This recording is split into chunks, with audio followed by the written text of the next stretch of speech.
So yes, some of them say that there's a cycling universe. So the Big Bang is an event when space gets very hot and very dense and filled with particles. For nearly 60 years, the Big Bang has reigned supreme as our most successful theory for explaining our cosmic origins. Beginning from a hot, dense, matter and radiation-rich state, the universe has expanded, cooled, and gravitated ever since. As it evolved, it formed protons and neutrons, the first light elements, stable atoms, and eventually stars, galaxies, planets, and complex chemistry capable of giving rise to life. Some 13.8 billion years after it all began, here we are, observing the still expanding universe and working to figure out exactly where it all came from and how it came to be the way it is today. However, the deeper we dig, the more the Big Bang picture breaks. How could the universe arise from nothing? That puzzle is why many scientists, including the famous physicist Brian Cox, strongly rejects the Big Bang theory. The problem gets more intense as the most powerful space telescope ever, the James Webb Space Telescope, obtained some very strong evidence demonstrating that the Big Bang wasn't truly the start of it all. That raises the question, what existed before the Big Bang? And if the Big Bang wasn't the beginning, well, what was? Stay tuned today as we shed some new light on the origin of the universe in today's episode of Eyes 200M.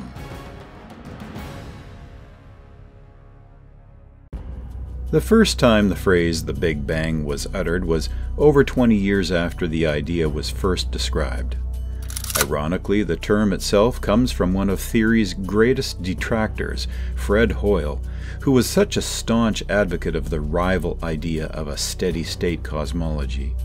In 1949, he appeared on BBC Radio and advocated for what he called the perfect cosmological principle, the notion that the universe was homogeneous in both space and time, meaning that any observer not only anywhere but any time would perceive the universe to be the same cosmic state. He went on to deride the opposing notion as a hypothesis that all matter of the universe was created in one Big Bang at a particular time in the remote past, which he then called irrational and claimed to be outside science. But I'm afraid I don't really believe in the Big Bang. But the idea in its original form wasn't simply that all the universe's matter was created in one moment in the finite past. That notion, derided by Hoyle, had already evolved from its original meaning. Originally, the idea was that the universe itself, not just the matter within it, had emerged from a state of non-being in the finite past. And that idea, as wild as it sounds, was an inevitable but difficult to accept consequence of the new theory of gravity put forth by Einstein way back in 1915, his theory of general relativity. When Einstein first cooked up the general theory of relativity, our concept of gravity forever shifted from the prevailing notion of Newtonian gravity. Under Newton's laws, the way that gravitation worked was that any and all masses in the universe exerted a force on one another, instantaneously across space, in direct proportion to the product of their masses, and inversely proportional to the square of the distance between them. But in the aftermath of his discovery of special relativity, Einstein and many others quickly recognized that there was no such thing as a universally applicable definition of what distance was, or even what instantaneously meant, with respect to two different locations. With the introduction of Einstein's relativity, the notion that observers in different frames of reference would all have their own unique, equally valid perspectives on what distances between objects were and how the passage of time worked, it was only almost immediate that the previous absolute concepts of space and time were woven together into a single fabric, space-time. All objects in the universe moved through this fabric, and the task for a novel theory of gravitivity would be to explain how not just masses, But all forms of energy shape this fabric that underpinned the universe itself. Although the laws that governed how gravitation worked in our universe were put forth in 1915, the critical information about how our universe was structured had not yet come in.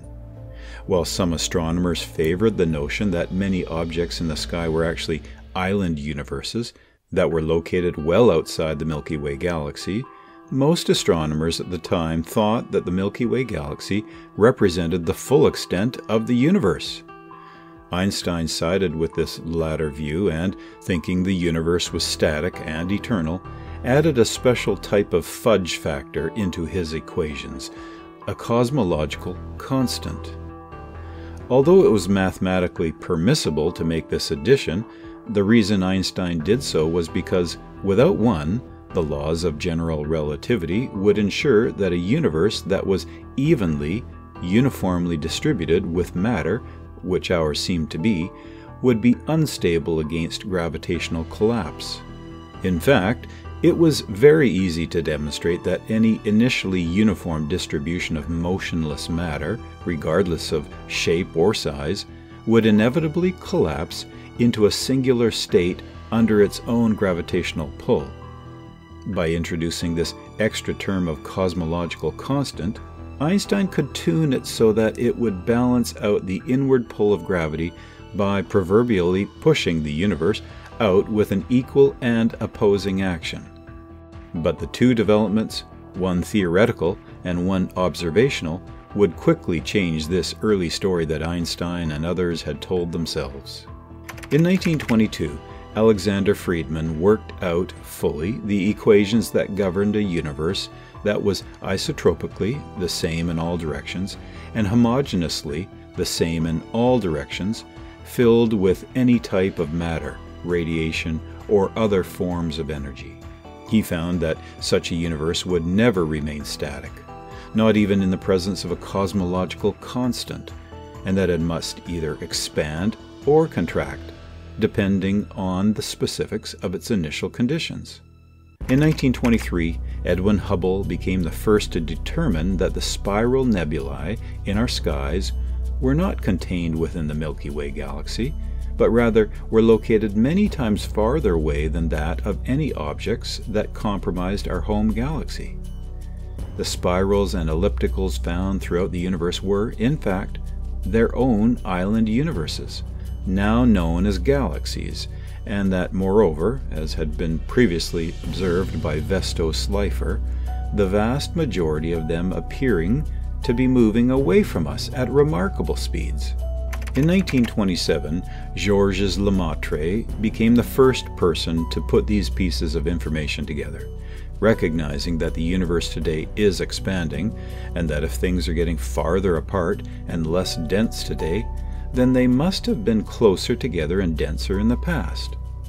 Extrapolating this back all the way to its logical conclusion, he deducted that the universe must have expanded to its present state from a single point of origin, which he called either the cosmic egg or the primeval atom.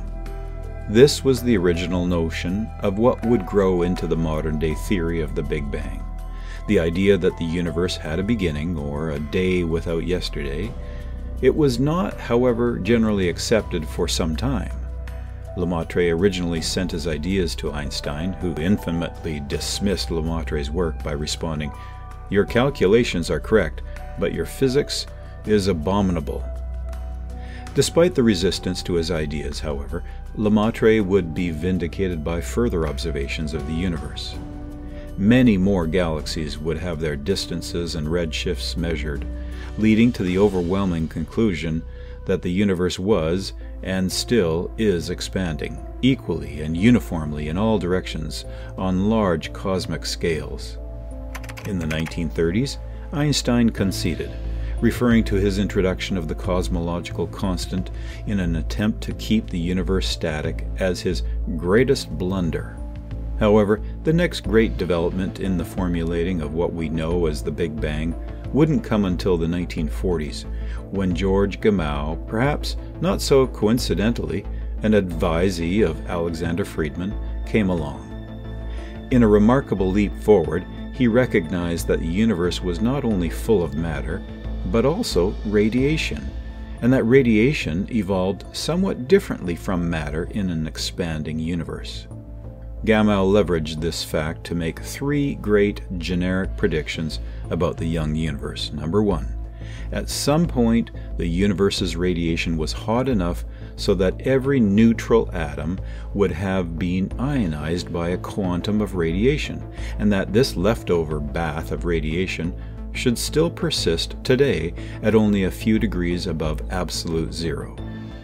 Number two, at some even earlier point, it would have been too hot to even form stable atomic nuclei, and so an earlier stage of nuclear fusion should have occurred, where an initial mix of protons and neutrons should have fused together to create an initial set of atomic nuclei, an abundance of elements that predates the formation of atoms.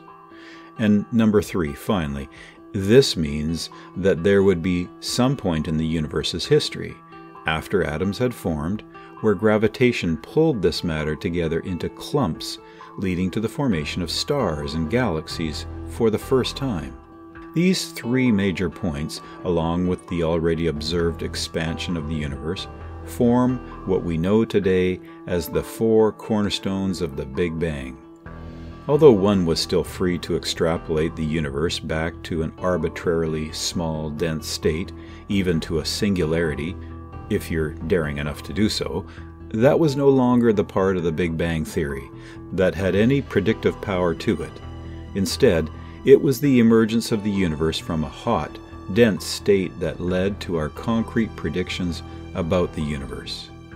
Over the 1960s and 1970s, as well as ever since, a combination of observational and theoretical advances unequivocally demonstrated the success of the Big Bang in describing our universe and predicting its properties.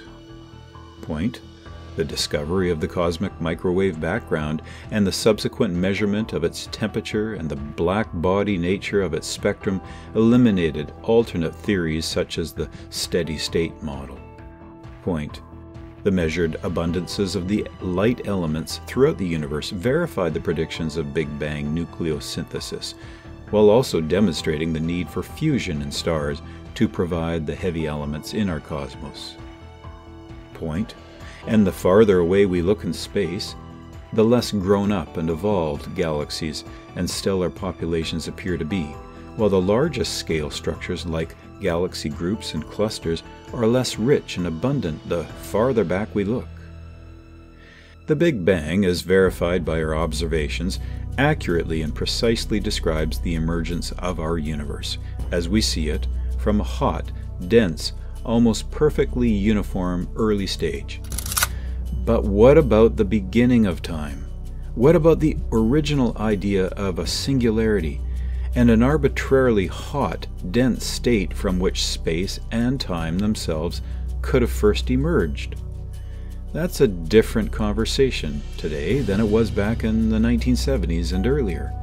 Back then, we knew that we could extrapolate the hot Big Bang back in time, back to the first fraction of a second of the observable universe's history.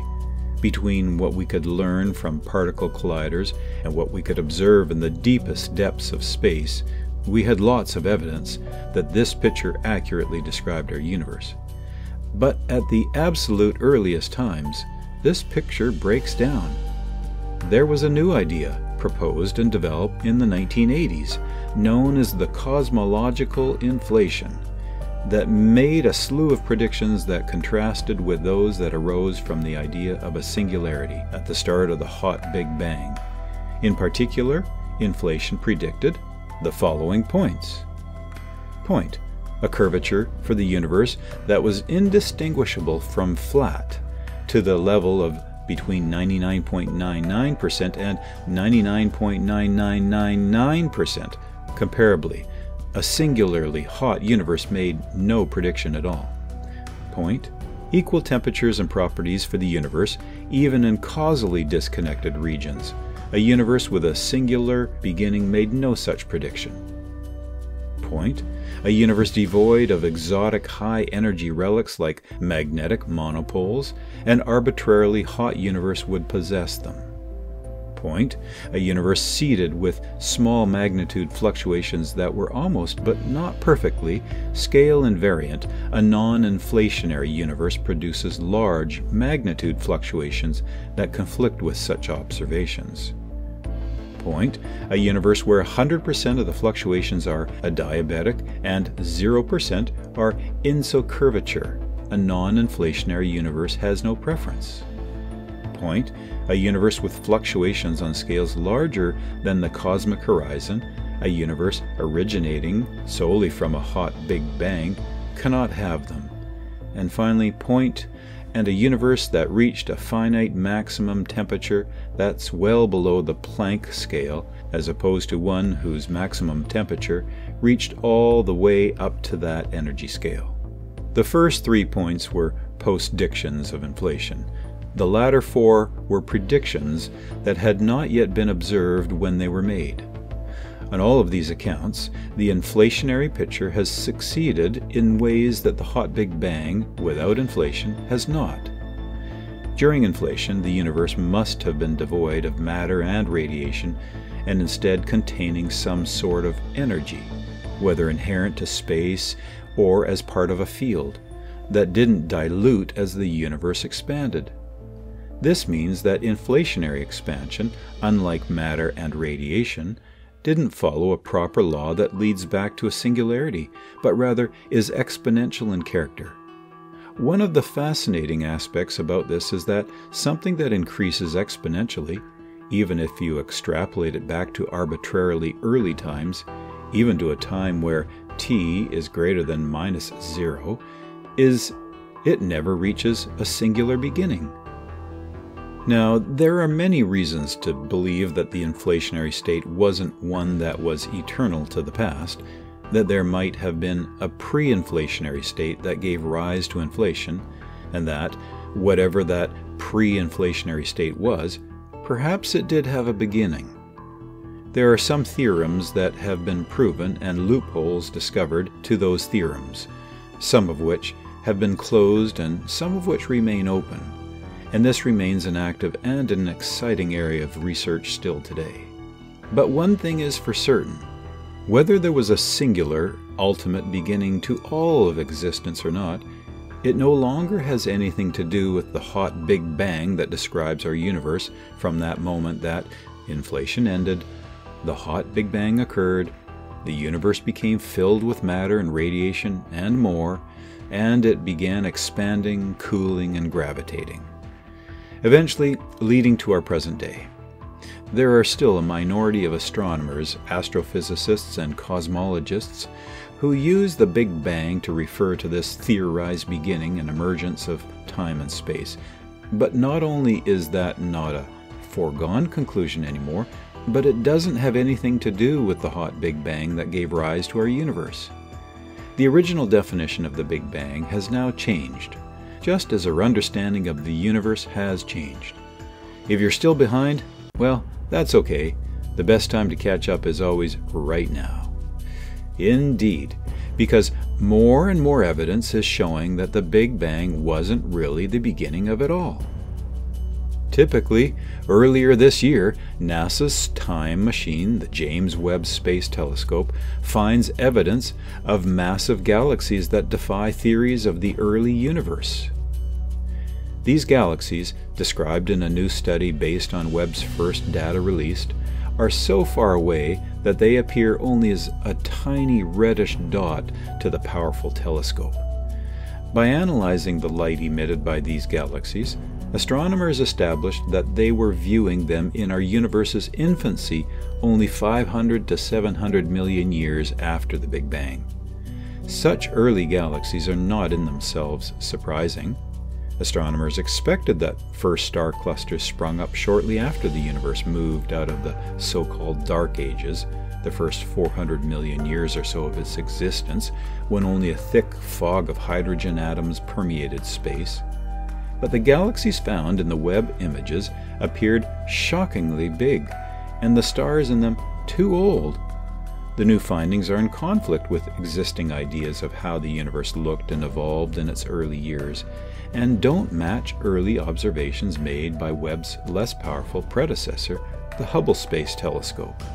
We had specific expectations for the type of galaxies that live in the early universe. They are young and small, Joel Leja, assistant professor of astronomy and astrophysics at Penn State University and one of the authors of the study, told Space.com in an email. Previous studies of the early universe with Hubble and other instruments tend to find small, blue baby galaxies at early times, objects which have just recently formed out of the primordial cosmic soup and are themselves building their early stars and structures. Young stars, in general, shine bright blue. With age, stars develop a redder glow as they burn through their fuel and cool down. In ancient galaxies that Webb was built to spot, astronomers had not expected to see old red stars. They also had not expected to find galaxies more massive than perhaps 1 billion suns. But those reddish dots, revealed in Webb's deep fields, appear 50 times more massive than that. This was astounding. We're finding galaxy candidates as massive as our own galaxy when the universe was 3% its current age, Leja said. Leja also said that before astronomers start rewriting cosmology theories to explain how these galaxies came together so quickly after the Big Bang, they will have to ensure the odd red dots they are looking at are not something else. However, most of the alternative explanations also require entirely new concepts. For example, he said, stars in the early universe might emit light in exotic ways due to their lack of heavy elements, and perhaps we're not incorporating those in our models. Or, alternatively, perhaps our understanding of how stars form locally, example, how many stars form from gas as a function of the mass of the stars, is totally inapplicable in the early universe. These things would also be exciting to discover and would also overturn our understanding of star formation in the early universe, just in a very different way." End quote. The images that revealed these puzzling galaxies were obtained by Webb's Near-Infrared Camera, or NIRCam, as part of the Cosmic Evolution Early Release Science, or CEERS program. Astronomers plan to soon turn Webb's mirror to these galaxies again to, this time, obtain light spectra from those distant dots. Spectra break down the observed light according to its wavelength composition, and thus reveal the chemical and physical properties of its source. The most important thing is that spectra gives very precise distances to these objects, said Leja. The distance and the identity of these objects is correlated. If we know the distance, we can pin down the identity and vice versa. So, a spectrum will pretty immediately tell us if our hypotheses are correct or not.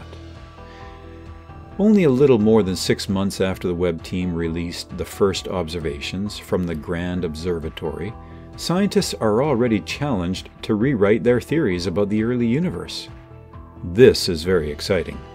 As Leja said in a Penn University statement, "We looked into the very early universe for the first time and had no idea what we are going to find. It turns out we found something so unexpected it actually creates problems for science. It calls the whole picture of early galaxy formation into question." End quote. Well, that's all we have for you today. We hope you enjoyed today's episode. Thanks for watching. We'll see you next time.